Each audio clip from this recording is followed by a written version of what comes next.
कुछ क्योंकि कुछ कुछ सर क्योंकि मतलब टीचर्स है ना वो डाउट कभी कभी डाउट क्लास में मतलब होमवर्क डिस्कस करते हैं, इसके लिए पूछा आप भी करने वाले। नहीं, कोई जरूरत नहीं है। हम लोग क्यों इतना फालतू एक्स्ट्रा बोले।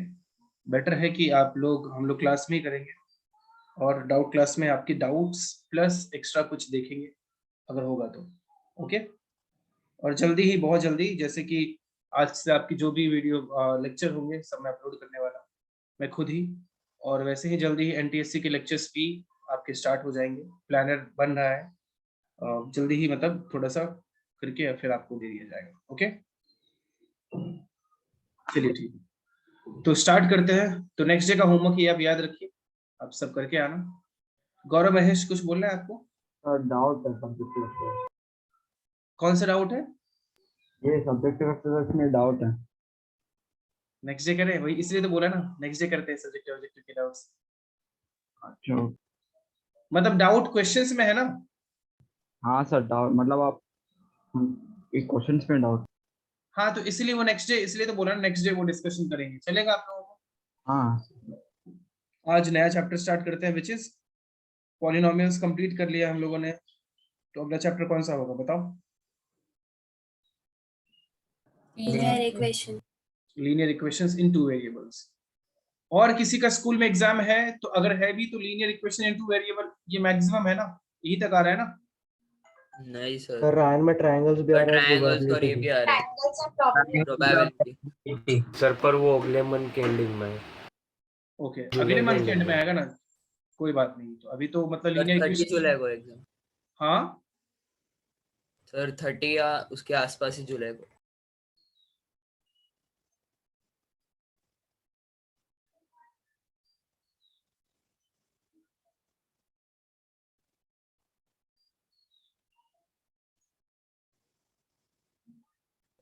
सर, हाँ, 2 जुलाई को मार्च ठीक है, और 2 अगस्त को है। सॉरी 2 हो। ओके ठीक है, तब तक तो कर लेंगे हम लोग। तो linear equation in two variables, okay, ये चैप्टर आपको आता है।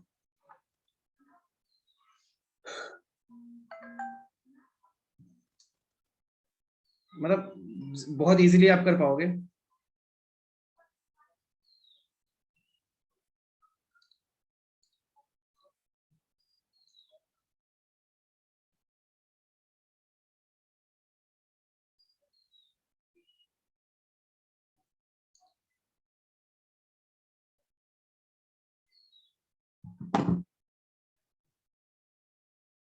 तो देखो, linear equation in two variable क्या होता है? सबसे पहले चीज, लीनियर इक्वेशंस क्या होता है? जिसका डिग्री क्या हो, 1 हो, राइट? जिसका डिग्री क्या हो, 1 हो, उसको लीनियर इक्वेशन कहते हैं, पहली चीज। अब इन टू वेरिएबल मतलब 2 वेरिएबल्स है वहां पे। तो कोई भी लीनियर इक्वेशन जो 2 वेरिएबल का दिखेगा वो कुछ ऐसा दिखेगा, ax plus by plus c equals to 0। तो 9th स्टैंडर्ड में आपने ये देखा होगा कि इस टाइप की जो भी इक्वेशन होते हैं उसमें 2 वेरिएबल अगर है तो बहुत सारे उसके सॉल्यूशंस हो सकते हैं, राइट? मतलब कि एक्स वाई के बहुत सारी वैल्यूज उसको सेटिस्फाई करने वाला है, जो कि लास्ट लेक्चर में हमने देखा था, मतलब लास्ट क्लास में देखा था। अभी अगर अपने को 2 इक्वेशंस मिल जाए, suppose a1x plus b1y plus c1 equals to 0 and a2x plus b2y plus c2 equals to 0। अगर 2 इक्वेशंस मिल जाए तो क्या होगा? आपको भी पता है कि कोई भी लीनियर इक्वेशन का जब हम ग्राफ ड्रॉ करते हैं वो कैसा दिखता है? स्ट्रेट लाइन दिखता है। अब वो स्ट्रेट लाइन कैसा भी हो सकता है, वो अलग बात है। हो सकता है वो एक्स एक्सिस के पैरेलल हो सकता है एक्स एक्सिस के साथ किसी भी एंगल पे हो। तो किसी कोई एक स्ट्रेट लाइन आता है, इतना पता है। लीनियर इक्वेशन में स्ट्रेट लाइन ग्राफ होने वाला है, तो पहले वाले का भी कुछ तो स्ट्रेट लाइन होगा, दूसरे वाले का भी कुछ तो स्ट्रेट लाइन होगा, है ना? तो इन दोनों का कंबाइंड कितने सॉल्यूशन होंगे? तो ये ग्राफ से आप देख सकते हो कि ये दोनों एक ही पॉइंट पे कट करेगा, फिक्स है। Two straight lines gonna cut at one point, तो वो पॉइंट जो होगा वही अपना सॉल्यूशन होगा। बेसिक सिंपल सी बात है, वो पॉइंट जो होने वाले वही सब, दोनों का ग्राफ बनाओ, जहां कट करेगा वो अपने एक्स और वाई के वैल्यूज मिलेंगे, कॉमन वैल्यूज है ना, कॉमन वैल्यूज मिलेंगे। तो बहुत सिंपल सी चीज है, राइट। अब इसमें कुछ और बेसिक बातें ये भी होता है कि अगर suppose A X plus B Y plus C equal to 0 ही है, उसमें ए बी सी तीनों क्या होना चाहिए, रियल नंबर होना चाहिए। और रियल नंबर में भी जो कोएफिशिएंट्स है ए और बी दोनों एक साथ अगर 0 हो गया तो प्रॉब्लम हो जाएगी। तो आप ये भी यहाँ पे लिख सकते हो कि A and B can not be 0 simultaneously, है कि नहीं, बोलो। हाँ सर। बेसिक बात है, अगर एक साथ वो 0 हो गया तो क्या हो जाएगा, तो c इक्वल टू 0 आ जाएगा, राइट। कोई वेरिएबल बचेगा ही नहीं, c को भी 0 ही होना पड़ेगा। अरे ये बात समझ में, बताइए। हाँ सर। Yes, sir. तो बेसिक बातें तो ये हो गई। अब बढ़ते हैं आगे कि अब इसके कुछ एग्जांपल देख लेते हैं कि हम लोगों ने अब ग्राफ शुरू किया है, तो ग्राफ का छोटा सा एग्जांपल देखते हैं। किसी को ये कॉपी करना है जो मैंने लिखा है यहाँ पे, नहीं ना, करना है जो कर सकते हो। अब जैसे एक एग्जांपल के थ्रू आपको ये मैं समझाता हूँ। Suppose 2x plus 3y equals to या प्लस या इक्वल्स टू होता अपने पास 13 और 4x प्लस 5y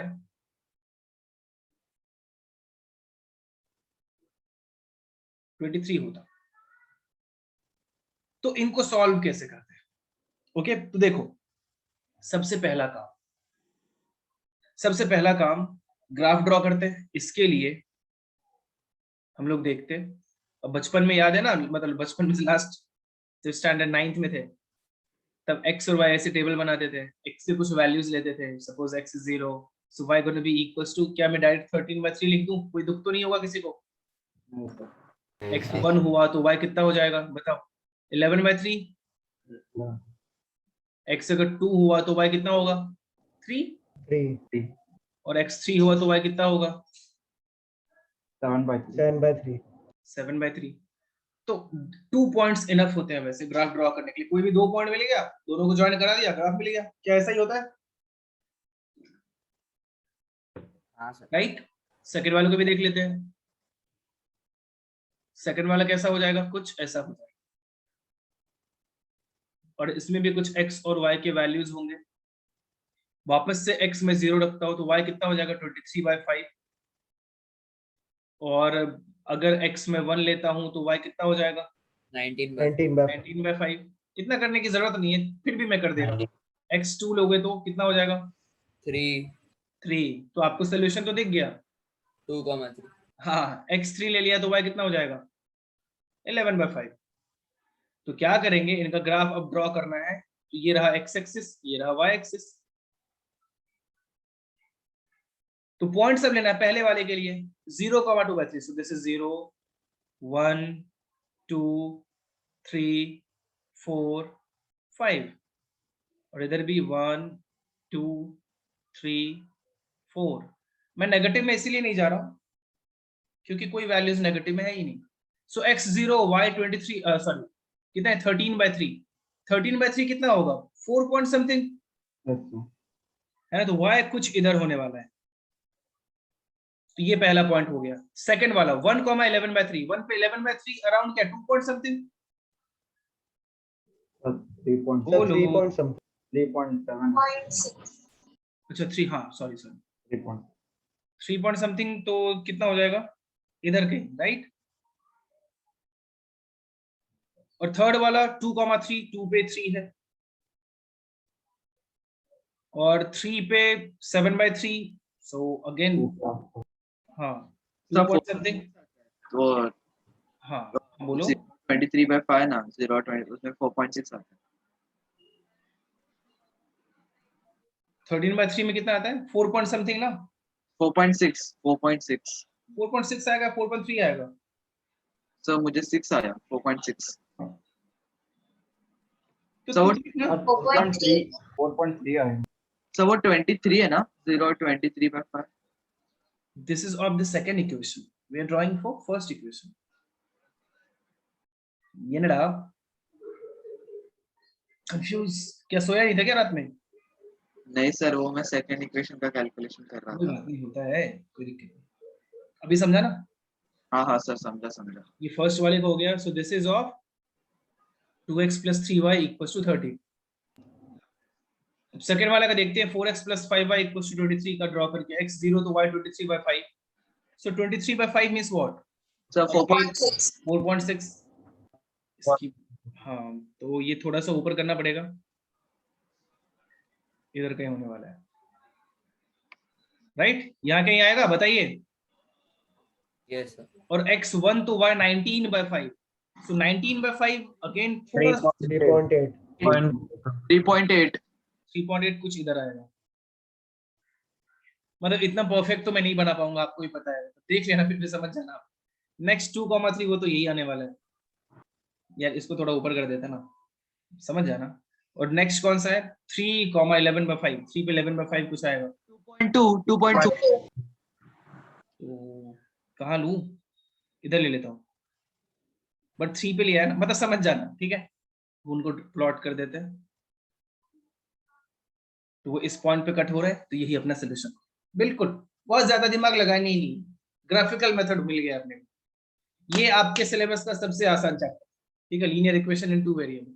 इससे आसान कुछ होता है क्या? नहीं होता है। नहीं सर।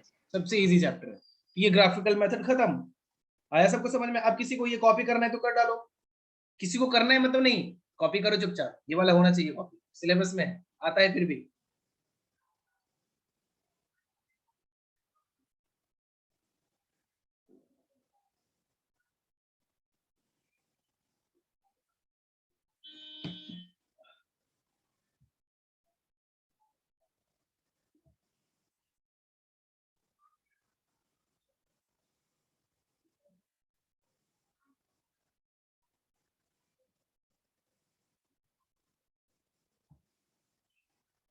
Hello sir.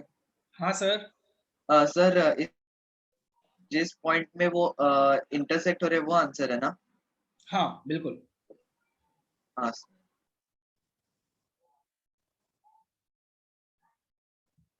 सर हम भी अप्रोक्स कर सकते हैं ना, जो वैल्यूज आप पॉइंट बनते मतलब फिर से बोला, हम भी क्या कर सकते हैं? अप्रोक्स कर सकते हैं ना पॉइंट्स, मतलब सब प्रॉपर तो नहीं आएगा ना, मतलब 3.8 का ऐसा कुछ वैल्यू। तो जनरल आपको जो एग्जांपल दिया जाएगा ना किसी भी एग्जाम में, उससे प्रॉपर ही आएगा, कोई अच्छा सही वैल्यू। हाँ मतलब आप सर वो देखो, अब आपको नोटबुक ग्राफ, अच्छा ग्राफ ड्रॉ करने टाइम में, तो ग्राफ ड्रॉ करने टाइम में ऐसे प्रॉपर तो नहीं आएगा, तो बिल्कुल आप थोड़ा सा अप्रोक्सीमेशन कर सकते हो, और ग्राफ पेपर तो वहां दिया जाएगा। और आप ट्राई करना, 2 वैल्यूज काफी होते हैं, तो 2 अगर इंटीजर्स दोनों ले लिया तो अपना काम आसान हो जाएगा, है कि नहीं? मैं एटलीस्ट 3 लेना है। में। हाँ सर, हमें भी 3 बोला। हाँ तो ठीक है, 3 ले लेना, बट तो तीनों इंटीजर लेने का ट्राई कर लेना, तो काम भी खत्म। ओके। Hello sir. हाँ sir sir. Sir most graph में मोस्टली ऐसा मतलब होल नंबर्स आते हैं ना, कि पॉइंट में भी आते हैं? आते हैं, पॉइंट में भी आते हैं, क्यों ऐसा पूछा है इसलिए। नहीं? आ सकते हैं, बिल्कुल आ सकते हैं, क्यों नहीं आ सकते?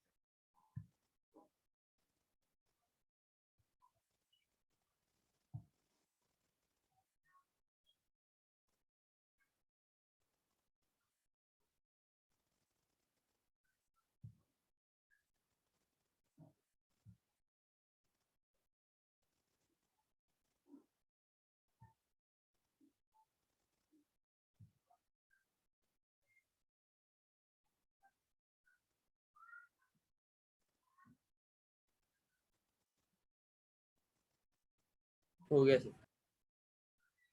सर दो हाँ हो गया। नहीं हुआ। एक सेकंड रुकना। अब आप एक एग्जाम्पल करना चाहोगे इस पे बेस्ड? मन है? ये प्रॉपर ग्राफ में ही ड्रॉ करना है, ये वाला ऐसे ही रफ में कर सकते हैं। रफ स्केच है, रफ स्केच, ठीक है?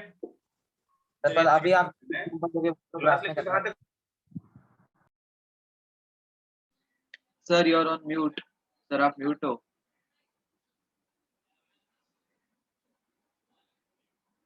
क्या?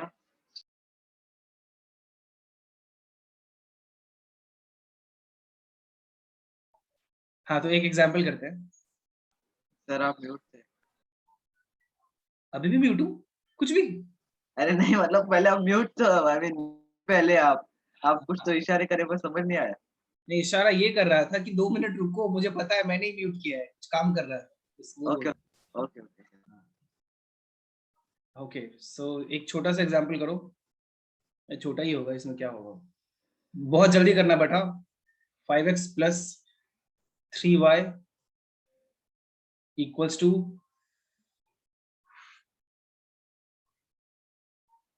26 and 2x minus 3y sorry equals to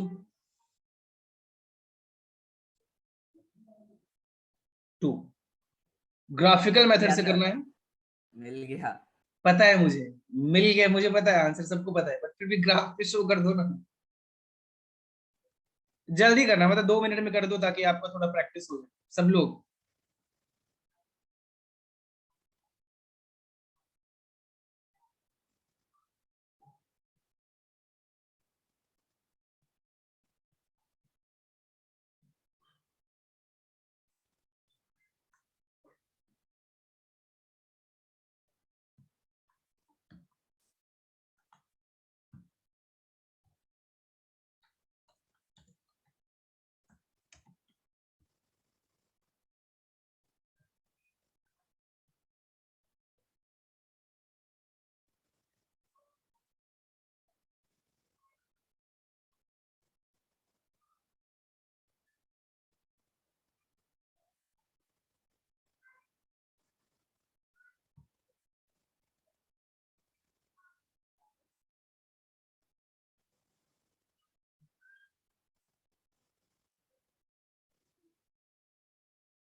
तो 3 ले लिए चल जाएगा ना? हम्म।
मैं करूँ या और टाइम चाहिए किसी को? सब लोगों का होना चाहिए, प्रैक्टिस कर लो, आपका एग्जाम में वैसे भी आने वाला है। और ग्राफ बना रहे सर, एक मिनट। ठीक है।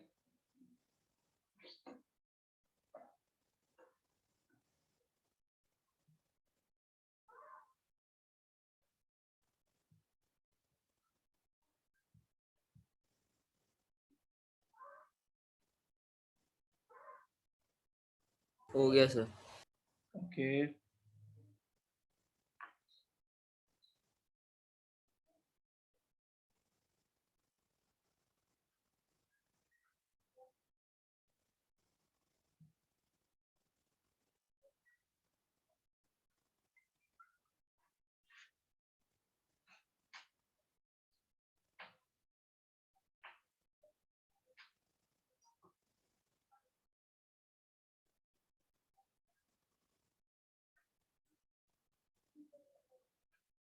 हो गया। हो गया, बाकी लोगों का भी हो गया। मैं बताऊँ अब, आप लोगों की इच्छा हो तो? हाँ सर। देखो, sir the first equation which is 5x plus 3y equals to 26। आपको कंफ्यूजन होता है तो आप ऐसे कर सकते हो, आप y का वैल्यू x के टर्म में निकाल सकते हो, 26 माइनस 5x डिवाइडेड बाय 3। ये बिल्कुल बोर्ड के लिए हम लोग पढ़ रहे हैं। ऐसे ही आप लिखोगे तो आपको मार्क्स अच्छा खासा मिलना चाहिए। ओके, जैसे मैं लिख रहा हूँ। So this is x, this is y। So x के वैल्यूज 1 रख सकते हैं, तो y कितना आएगा बताइए? 26 माइनस 5 बाई 3 7 आएगा। Yes sir. 7 और x का वैल्यू 2 भी रख सकते हैं, बट 2 मैं रखना नहीं चाहता हूँ, आपको पता होगा क्यों? क्योंकि 4 फ्रैक्शनल वैल्यू आएगा। Sir x is 4 and y is 2। हाँ बिल्कुल, x4 तो y2 आने वाला है। उसके बाद सीधे ही मैं 7 लिख दूं क्या? 26/3। यस सर, हाँ, 7 और y मैं -2 लिख दूं। यस। याद आया? कभी तो पढ़ा था कुछ तो, हाँ सर, एपी। है ना? एपी में रहता है। तो ये Yes, sir. 3 वैल्यूज ले लेते हैं हम लोग, और ये इसके लिए हो गया। For 2x minus 3y equals to 2 के लिए देखते हैं। अगेन y इक्वल्स टू, अगर मैं 2x माइनस 2/3 लिखूं तो किसी को कोई दुख नहीं होना चाहिए। किसी को दिक्कत लगता है तो आप ऐसे -3y equals to 2 minus 2x लिख सकते हो। तो 3y इक्वल्स टू माइनस दूसरी तरफ जाएगा तो 2x माइनस 2 हो जाएगा। So y equals to 2x minus 2/3 हो जाएगा। Okay,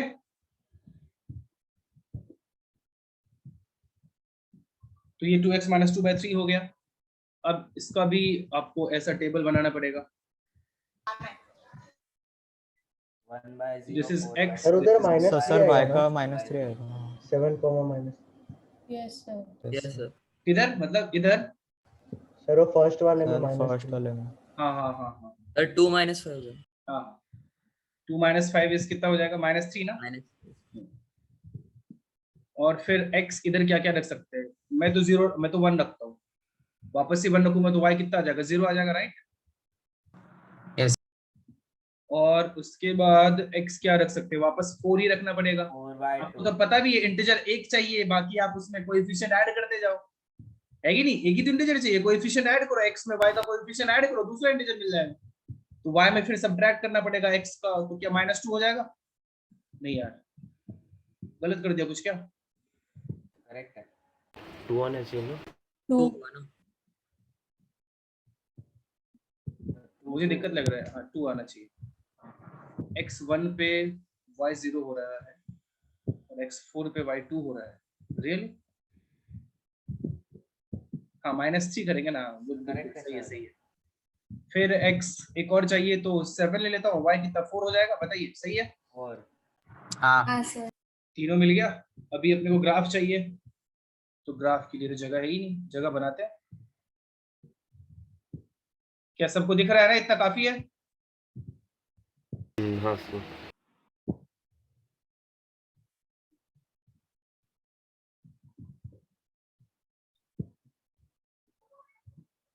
x y y dash x dash, this is 0 1 2 3 4, और x में कहा 7 तक जा रहे हैं यार।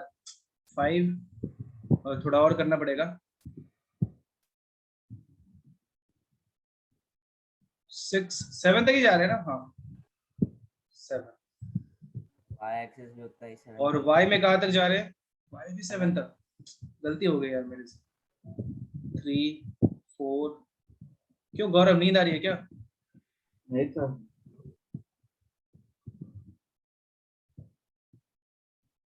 5 6 and 7। नाउ इन नेगेटिव -3 तक जाना है ना, वो भी y में -1 -2 -3। सो ये कितना हो जाएगा? पहला x1 y7 x1 y7 x4 y2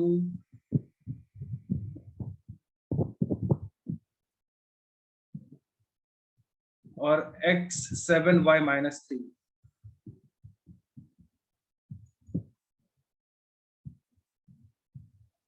एक स्केल रख के ऐसे खींच देते हैं, राइट? ये किसका हो गया? This is of 5x + 3y = 26। Second वाला भी कर लेते हैं।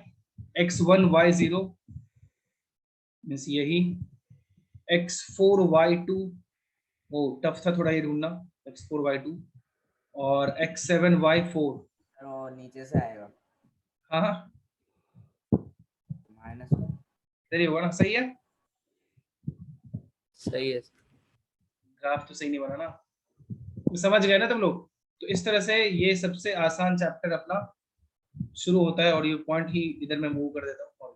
सो this is our solution which is 4,2। ये ग्राफिकल मेथड हो गया, जो ग्राफ पेपर पे कैसे बनाना है आपको पता है। ओके, आगे बढ़े। अब अगर किसी को कॉपी करना है तो कर लो।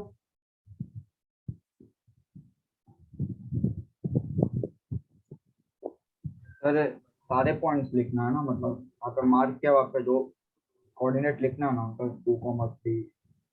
हाँ, लिख दो लिख दो लिख दो लिख दो। वो मैंने नहीं लिखा, मुझे लगा आप लोग लिख लोगे उसके। आप लोग उतना तो लिख लेना, बिल्कुल लिखना चाहिए।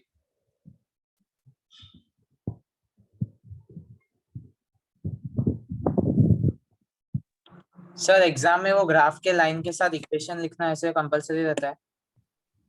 वो हाँ, लाइन मतलब के, लिख दोगे तो अच्छा रहेगा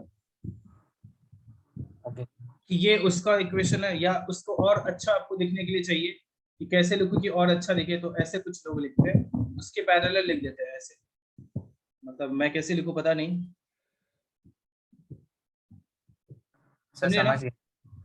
5x plus 3y equals to 26, and ये वाला भी लिख दो, 2x minus 3y equals to 2। Okay, ऐसे आप कर सकते हैं। आगे बढ़े हम लोग। Yes sir. अब ग्राफ से ही हम लोग कुछ और बातें भी देख सकते हैं।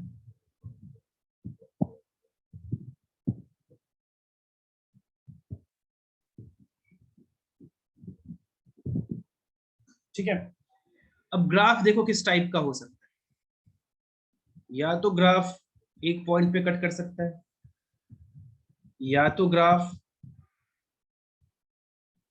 पैरेलल जा सकता है ना, और या तो ग्राफ थर्ड टाइप का हो सकता है। सर अगर इसमें पैरेलल जाएगा तो वो एक सिंगल पॉइंट में इंटरसेक्ट कैसे करेगा? रुको तो सी, बट पॉसिबिलिटी तो है ना, वही तो पढ़ रहे हैं हम लोग। रुको तो सी बताता हूँ आपको। और सेकंड पॉसिबिलिटी है कि वो दो ग्राफ ऐसे एक दूसरे के ऊपर हो सकते हैं, कोइंसिडेंट हो सकता कोइंसिडेंट। है। हाँ, सर तो उसमें no सारे Shubham, there is no any faster method to you can find out the solution, but actually हम लोग ग्राफिकल मेथड देख रहे थे, तो ग्राफिकल मेथड में तो उतना करना ही पड़ेगा। सॉल्यूशन तो ऐसे ही मिल जाएगा, उसको सॉल्व करने का तरीका ढूंढेंगे हम लोग, मैं आपको सिखाऊंगा। अभी सिलेबस में स्टार्टिंग में मैंने ग्राफ सोचा डिस्कस कर लूं, ताकि जो मैं मतलब एग्जाम में एक ना एक ग्राफ पूछा ही जाता है, तो वो आपके लिए अच्छा है। अब ये तीनों के बारे में डिस्कस करते हैं। ये तीनों ध्यान से देखना अभी आप लोग। तो ये तीनों क्या क्या है? सर जो a1x plus b1y। हाँ बोलो। सर मैं ऑडिबल हूँ? यस। सर जो लास्ट वाला पॉइंट है वो कोइंसिडेंट हो रहा है, तो वो उसमें सारे पॉइंट्स इंटरसेक्ट हो रहे हैं, मतलब उसमें कोई कॉमन नहीं होगा। मतलब वो सारे ही कॉमन हो गए, मतलब फर्स्ट वाले में एक कॉमन हुआ, सेकंड वाले में एक भी कॉमन नहीं, और थर्ड वाले में सारे कॉमन। हाँ, दो, मतलब यही मैंने बताया कि ग्राफ जो हम लोग ड्रॉ कर रहे थे, तो ये तीनों पॉसिबिलिटी हो सकता है। तो फर्स्ट पॉसिबिलिटी में वन पॉइंट ऑफ इंटरसेक्शन आएगा, मींस एक ही पेयर ऑफ सॉल्यूशन आने वाला है of x and y. And in second case there is no point of intersection, so there will be no solution. Possible ही नहीं है। ऐसे इक्वेशंस भी होंगे कि उन दोनों को सॉल्व करोगे तो कोई सॉल्यूशन आएगा ही नहीं। और थर्ड वाला ऐसे होंगे कि जो भी पॉइंट उनका सॉल्यूशन होगा वो सारे कॉमन ही पॉइंट होंगे, दोनों को सेटिस्फाई करेगा, तो इनफाइनाइट सॉल्यूशंस हो जाएंगे। तो तीनों पॉसिबल है। तो तीनों को एक एक करके देखते हैं कि हाँ, ग्राफ अगर ड्रॉ करेंगे तो इन तीनों टाइप का ग्राफ आएगा। तो ऐसा ऐसा आराम से बोल सकते हैं कि हाँ, single solution, no solution and many solution, ये 3 टाइप हो गए। बट वो इक्वेशन को देख के भी बताया जा सकता है कि किस इक्वेशन का कैसा सॉल्यूशन होने वाला है। वो मैं आपको समझाता हूं। इन फर्स्ट केस ओके, कि दोनों ग्राफ में किसके लिए a1x plus b1y plus c1 equals to 0 and a2x plus b2y plus c2 equals to 0, इन दोनों का will have, नहीं ऐसे छोड़ देता है, अगर a1 upon a2 is not equals to b1 upon b2, means x के कोएफिशिएंट का रेशियो अगर y के कोएफिशिएंट के रेशियो के इक्वल नहीं है तो सब कुछ अच्छा चल रहा है, मतलब दोनों ग्राफ एक पॉइंट ऑफ इंटरसेक्शन पे कट करेगा, मतलब कि यूनिक सॉल्यूशन आएगा। बोलो आई बात समझ में? बोलिए। हाँ सर। ये सब पढ़ा Yes, होगा आप लोगों ने, मुझे लगता है पढ़ा है ना। हाँ, यूनिक उसको ग्राफ से ये वाला मतलब फर्स्ट का ग्राफ हो गया, मतलब मैं इसको ये फर्स्ट नाम दे देता हूँ। So this is first type हो गया। अब सेकंड का अगर आप देखोगे ग्राफ तो उसमें क्या हो जाएगा, मतलब इसके एग्जांपल के लिए आपको चाहिए कि कैसा इक्वेशन दिखने वाला है, ऐसा 2x + 3y = 5, कुछ भी लिख डालो बस रेशियो सेम नहीं होना चाहिए, और 3x + 4y = 7। मस्त दिख रहा है कि इन दोनों को सॉल्व करेंगे तो एक ही पॉइंट मिलने वाला है, क्योंकि देखो x का कोएफिशिएंट का रेशियो 2/3 है और y के कोएफिशिएंट का रेशियो 3/4 है, कहीं कोई कनेक्शन है ही नहीं, तो यूनिक सॉल्यूशन होने वाला है। ओके, अभिनव नाम भी बड़े मुस्कुरा रहे हो आप, हैं क्या बात हो गया? सर कहीं YouTube वीडियोस तो नहीं देख रहे तू? नहीं सर, मैं तो यही देख रहा था आपका। क्या देख रहा था? सर आप यूनिक सॉल्यूशन का बता रहे थे। ओके ठीक है, चलो देखो नेक्स्ट। हाँ ठीक है, मुझे पता नहीं, बाकी हम लोग टाइम वेस्ट नहीं करते, आगे बढ़ते हैं। सो a1/a2 पॉसिबिलिटी है कि b1/b2 के इक्वल आ जाए। अब देखो इस टाइप का इक्वेशन कभी देखा है? 2x + 3y = 5, और ये दूसरा इक्वेशन ऐसे 4x + 6y = आ जाए 9। मतलब क्या है ये? अभिनव यार वीडियो ऑफ कर लिया आपने यार, तेरा चैनल सर ऑन कर रहा हूँ, एक सेकंड, पानी पी रहा था वो मैं। अच्छा, इसलिए तू पानी पीता है, उससे पहले हंसी आती है तुझे। Okay, 2x + 3y = 5, 4x + 6y = 9। देखो इन दोनों इक्वेशंस में कोई कनेक्शन ही नहीं। अब ध्यान से देखो तो सेकंड वाले में अगर मैं दोनों x और y से LHS में 2 कॉमन ले लूं और दूसरी तरफ भेज दूं तो वो 2x + 3y = 9/2 तो है कि नहीं? बताइए। नहीं समझा मैं क्या बोलना चाह रहा हूँ? सेकंड वाले इक्वेशन को क्या इस फॉर्म में हम लोग ट्रांसफॉर्म कर सकते हैं? 1/2 है ना, 2 से डिवाइड कर दिया, सिंपल सी बात है। तो आप ही बताओ यार, 2x + 3y = एक बार 5 है और 2x + 3y एक बार 9/2 है। ये लॉजिकल बात हो गई ना, कभी पॉसिबल ही नहीं है, नहीं आ सकता है ना। तो जब कभी, और यहाँ पे देखो वही था ना, 2/4, x के कोएफिशिएंट का रेशियो 1/2 और y के कोएफिशिएंट का रेशियो 1/2, नॉट पॉसिबल। मतलब कि इस केस में क्या आ जाएगा, बोलो? a1/a2 = b1/b2 but हाँ, not तो नो equal to सोल्यूशन आ गया ना, वही बात, मतलब a1/a2 = b1/b2 और वो c1/c2 के इक्वल। बिल्कुल सही बोला आपने, नहीं है वो c1/c2 के इक्वल नहीं है, ये भी इंपॉर्टेंट है। अगर वो c1/c2 के इक्वल हो जाएगा तो क्या होगा वो हम लोग देखेंगे। तो उस केस में क्या हो जाएगा, नो सोल्यूशन हो जाएगा, infinitely हो जाएगा। हाँ, Coincidence. अभी के लिए नो सोल्यूशन हो गया। और थर्ड वाला जो आएगा विच इज अगर a1/a2 = b1/b2 is equals to c1/c, मतलब इसका आपको एग्जांपल चाहिए तो मैं ऐसी को ले लेते हैं, 2x + 3y = 5 और यहाँ भी रहता 4x + 6y = = 10। 10। तो सीधे ही दिख रहा है ना यार कि सेकंड वाले 10. इक्वेशन को तो आप क्या लिख सकते हो, वो तो फर्स्ट वाला ही है, दोनों सेम ही इक्वेशन हो गया ना, बस 2 से मल्टीप्लाई कर दिया, 3 से मल्टीप्लाई कर दिया, 4 से, कुछ अपनी मर्जी से किसी कांस्टेंट से मल्टीप्लाई कर दो, तो दिखने को तो वो अलग इक्वेशन हो गया, बट है तो एक ही ना। तो ये वाला क्या हो गया,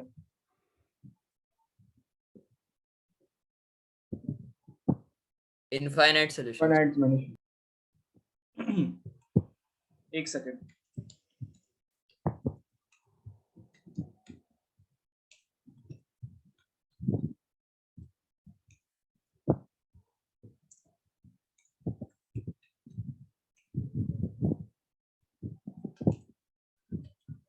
लिख ले क्या?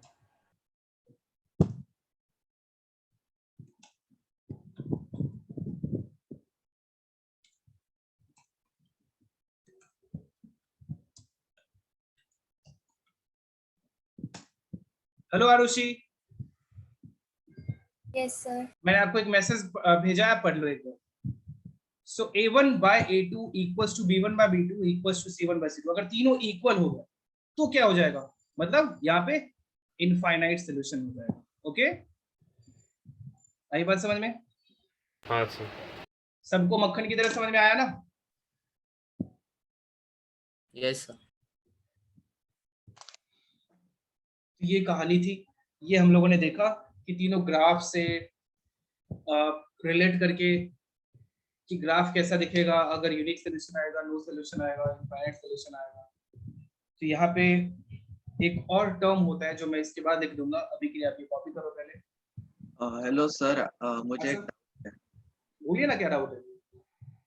आपने जो नो सोल्यूशन लिखा है ना, मतलब a1/a2 is equal to b1/b2 is not equal to c1, इसको नो सोल्यूशन मतलब लास्ट में नॉट इक्वल तो नो सोल्यूशन अपने कैसे लिखा? क्योंकि देखना, अगर C1 में C2 के इक्वल हो जाएगा तो यहाँ पे सपोज इक्वल हो जाता, 10 हो जाता, तो इधर भी 5 आ जाता, तब तो x और y के सारे वैल्यूज सेटिस्फाई कर देते ना। हाँ सर। तो इसके लिए कि अगर C1 में C2 के इक्वल हो जाएगा तो इनफाइनाइट सोल्यूशन होगी, और इक्वल नहीं होगा तो दोनों में कोई कनेक्शन ही ना रहा तो नो सोल्यूशन हो जाएगा। ओके, अगर sir a1/a2 is not equal to b1 और इक्वल टू c1/c2 होगा तो मतलब a1/a2 is not equals to b1/b2 is equals to c1 by c2। हाँ। तो कोई फर्क नहीं, तो यूनिक सोल्यूशन होगा। डिपेंड, तब तो वो ग्राफ में कोई फर्क ही नहीं पड़ेगा ना। मेन डिपेंड करता है a1 a2 b1 b2, वो दोनों इक्वल नहीं होगा, दोनों इक्वल होगा। अगर नहीं हुआ तो c1 c2 सोचना भी नहीं है, और अगर दोनों इक्वल हो गया तो देखना है कि अगर c1 by c2 के इक्वल हुआ तो क्या होगा, और c1 by c2 इक्वल नहीं होगा तो क्या होगा। ओके हर्षवर्धन? Yes sir. समझ में आई बात? यस। ओके, और कोई डाउट किसी का तो पूछ सकते हो।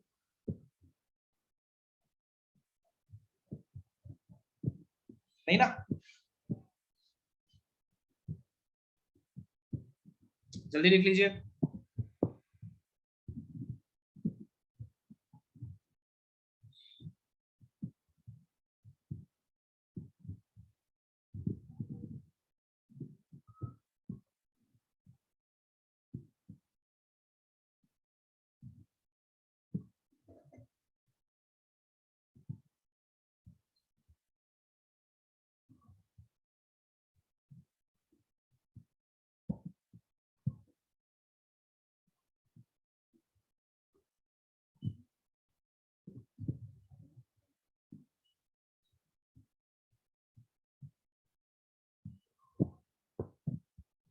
लिख लिया हर्षवर्धन, एलिश, गौरव, आप लोगों ने लिख लिया? Sir writing writing. ठीक है सर हो गया, लिखिए। एक और बात, अगर किसी भी इक्वेशन का सोल्यूशन आता है तो उसे कंसिस्टेंट बोलते हैं, और सोल्यूशन नहीं आता है उसे इनकंसिस्टेंट। इनकंसिस्टेंट। आता कब कब है? फर्स्ट और थर्ड केस में। तो फर्स्ट और थर्ड कंसिस्टेंट हो गया, सेकंड वाला इनकंसिस्टेंट हो गया। ओके, सर अभी ये तक टर्म्स जो डिफाइंड है जो अपने को एग्जांपल पता दिए, होना चाहिए। उनके यूनिक सॉल्यूशन नहीं थे ना। सो यूनिक सोल्यूशन भी कंसिस्टेंट हुआ, इनफाइनाइट सोल्यूशन नहीं भी सर, अभी कंसिस्टेंट हुआ, तक जो बट नो सोल्यूशन वाला इनकंसिस्टेंट। बीच में कुछ तो बोल रहे हो, क्या बोल रहे हो बताओ मुझे, मैंने सुना नहीं। हम लोग ने एग्जांपल किए उनके unit। यार तू कितना धीरे बोल रहा है, मतलब तेरी माइक का प्रॉब्लम है, फिर से बोल। सर अभी तक जो दो किए सर उनका यही है ना सर, यूनिक सॉल्यूशन ही है ना। हाँ, यूनिक सोल्यूशन बिल्कुल। अब लिख लिया सबने? बाकी और भी लोग हैं दुनिया में, है ना? मैं तो ये 5-6 को जानता हूँ। मानस त्रिपाठी है, देखो कितना अच्छा दुनिया है इन लोगों का। अर्णव देखो, है अथर्व, क्षितिज, तुम लोग भी हो लेक्चर में। हाँ चलो, कभी तो तुम लोगों का भी दीदार होगा मुझे। लिख लिया सबने?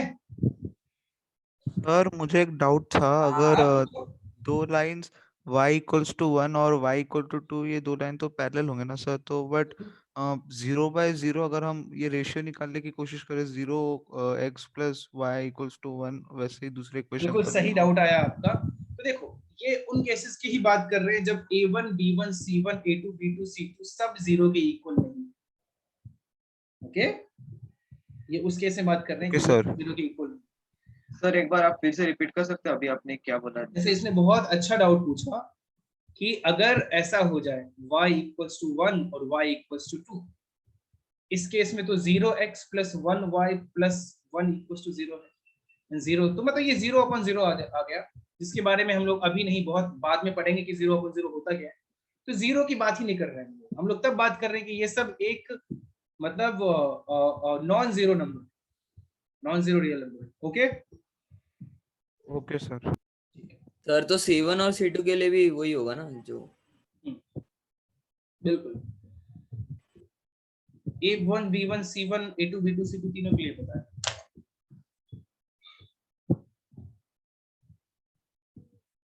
सर देख लिया? हमारे स्कूल के असाइनमेंट में आया था ऐसा एक क्वेश्चन, क्या आया था बताइए? 0 था एक, C1 और C2 दोनों। तो उसमें तो फिर ये होगा ना कि A1 अपॉन A2 अगर ऐसा आ जाए, एक 0 हो जाए, आप ही देखो अगर ऐसा कुछ आ जाए 2x minus 3y equal to 0 आप बोल रहे हो, और 4x minus 5y equal to 0, ये ऐसा कुछ? Yes sir. हाँ, तो इसके सोल्यूशन तो फिक्स x और y को 0 ही होना पड़ेगा, है ना, क्योंकि दोनों ही ओरिजिन से पास हो रहे हैं, तो आंसर ओरिजिन ही होगा, 0, 0 ही होगा। ओके, सर हम लोग वो y equal to mx plus c के फॉर्मूले से भी कर सकते हैं। थोड़ा ज्यादा पढ़ा है लड़के ने। y equal to mx plus c के फॉर्मूले से क्या करना है? सर अगर ये y इंटरसेप्ट अगर 0 होगा तो वो ओरिजिन से पास करें। वैसे बोल कौन रहा है, मुझे ये तो बताने दो यार। सर मैं अर्नव अभिनव? अर्नव अर्नव मतलब है किधर यार? सर अर्नव बोल रहा है, अर्नव। हाँ अर्नव बोलो, क्या बोले थे? y equal to mx plus c से क्या करना है? हाँ सर अगर y इंटरसेप्ट अगर 0 होगा तो ओरिजिन से पास करेगा। एक सेकंड, ये सब कॉपी कर लिया, मैं नेक्स्ट पेज पे आता हूँ, फिर आप जो भी बोलना चाहते हो बोलो। अब आपका कहना है कि y इंटरसेप्ट 0 हो जाए, y equal to mx type का नंबर हो जाए। mx प्लस c वाला। हाँ सर। हाँ तो आपने तो बोला ना। हाँ सर हाँ y सर, इंटरसेप्ट तो 0 हो ओरिजिन जाए, से पास करेगा ना। तो अगर y इंटरसेप्ट 0 हो जाए तो ओरिजिन से पास होगा, बिल्कुल। तो कहना क्या चाहते हो? हाँ सर वही बोल रहा था। हाँ मतलब कि वही, कहीं आप शो ऑफ तो नहीं कर रहे थे कि सर देखो सर मुझे ये सर सब नहीं। ओके देखो, बिल्कुल सही बोला आपने। कभी भी कोई भी ऐसे इक्वेशन मिले कि 2x minus 3y equals to 0, मतलब कि सिर्फ x और y की टर्म्स है, भले ही वो y इक्वल्स टू mx के फॉर्म का हो, या x upon x intercept plus y upon y intercept equals to 1 form का हो, किसी भी फॉर्म का हो, अगर x और y के सिर्फ टर्म्स में कांस्टेंट टर्म नहीं है तो वो ओरिजिन से पास होने वाला है। और आगे हम लोग बहुत आगे जब पढ़ेंगे तो ये भी पता चलेगा कि इस टाइप की इक्वेशन को होमोजेनियस इक्वेशन बोलते हैं, कि जब हाँ सर है ना क्या कहते हैं, एक्स का टर्म मतलब सारे टर्म का जब डिग्री सेम हो जाए तो उसको होमोजेनियस इक्वेशन बोलते हैं, वो बाद में पढ़ेंगे। ओके ठीक है। ओके सर तो ये कहानी हो गई। Yes, हम sir. लोगों ने ये भी कंडीशन भी देख लिया कि कैसे सॉल्व कर सकते हैं, कब कंसिस्टेंट होगा कब इनकंसिस्टेंट होगा। जो मेन पार्ट था ना, जो आपके एग्जाम में कई लोगों को कंफ्यूजन रहता है, मैंने जानबूझ के वो पहले बता दी। उससे क्या हुआ कि अब आगे की चीजें आप, मैं ना भी पढ़ाऊं तो मुझे पता है आप लोग कर सकते हो, बट ये चीज पढ़ना ज्यादा जरूरी था। ठीक है, तो अगर वैसे हम लोग कंप्लीट कर लेंगे सिलेबस, बट आपका जो एग्जाम स्कूल में होने वाला है उससे पहले आप अभी तक ही उसके लिए प्रिपेयर्ड हो चुके हैं। ओके, तो इससे पहले जो मैंने पढ़ाया कंडीशन ऑफ जो सॉल्विंग का कंडीशन होता है, A1 अपन A2 B1 अपन B2 C1 अपन C2, वो सब अच्छे से रिवाइज कर लेना। उस पर बेस्ड एग्जांपल करते हैं हम लोग। अभी कराऊं या बाद में कराऊं?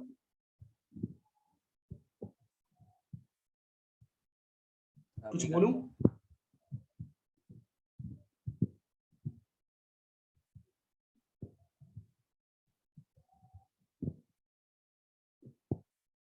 एग्जांपल कराऊं या आगे पढ़ाऊं? तुम लोग बोलो, तुम लोग बोलो सर, जो आपका मन करे कराओ। आगे करते हैं। लेते यार, चलो एक दो क्वेश्चन कर लेते हैं, छोटे मोटे क्वेश्चन कर लेते हैं। Find the value of p for which the given system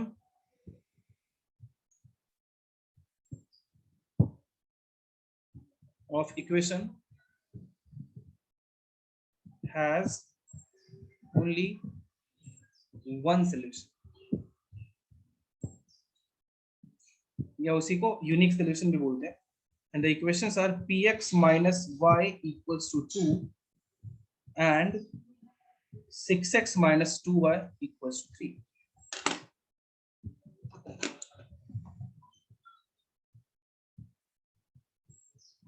और वैल्यू ऑफ p फाइंड करना है बस, और ग्राफ भी ड्रॉ करना है क्या? बस p फाइंड तो बस p फाइंड करना है या फिर ग्राफ भी बनाना है? नहीं सिर्फ p फाइंड करना है। क्वेश्चन में तो वही लिखा है ना, find the value of p, graph ही बनाना। तो मिल गया sir p is not equal to 3. हाँ सर सेम सर। सर पर ये तो इनइक्वालिटी के फॉर्म में आ रहा है, तो हाँ, सर आपने तो इक्वल equality टू उसी पूछा। all values of p except 3. ऐसे आंसर बोल देंगे, कोई बात नहीं, चलेगा।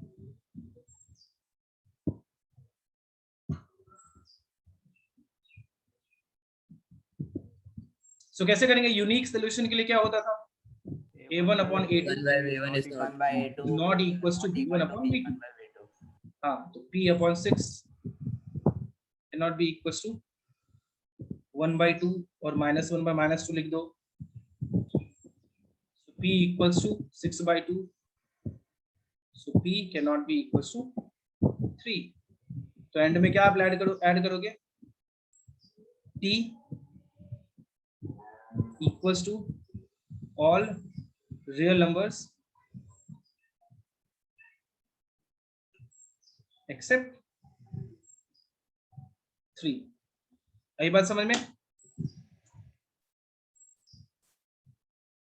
लिख लीजिए। वो एंड में ऐड करना जरूरी है, नहीं तो मार्क्स नहीं देगा आपको टीचर, मैं तो दे भी दूंगा। सर ये लास्ट लाइन ऐड करना जरूरी है? अभी तो बोला बिल्कुल जरूरी है।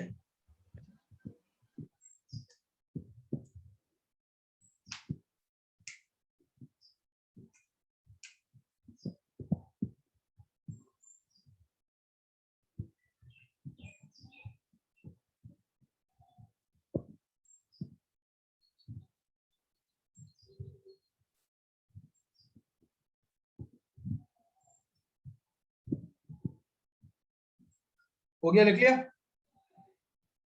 हाँ सर। समझ में आया आज का सब कुछ? Yes, Yes. sir. Yes, तो sir. नेक्स्ट डे मिलते हैं अब, और नेक्स्ट डे इससे आगे हम लोग नेक्स्ट डे मुझे लगता है ये चैप्टर खत्म कर देंगे हम लोग। ओके? हाँ सर। Okay sir. ठीक है सर। तो मैंने होमवर्क दे दिया है, वो होमवर्क आप सब करके आना। ओके, भूलना मत। चलिए bye bye. Bye sir, thank you. Bye, sir. Okay bye.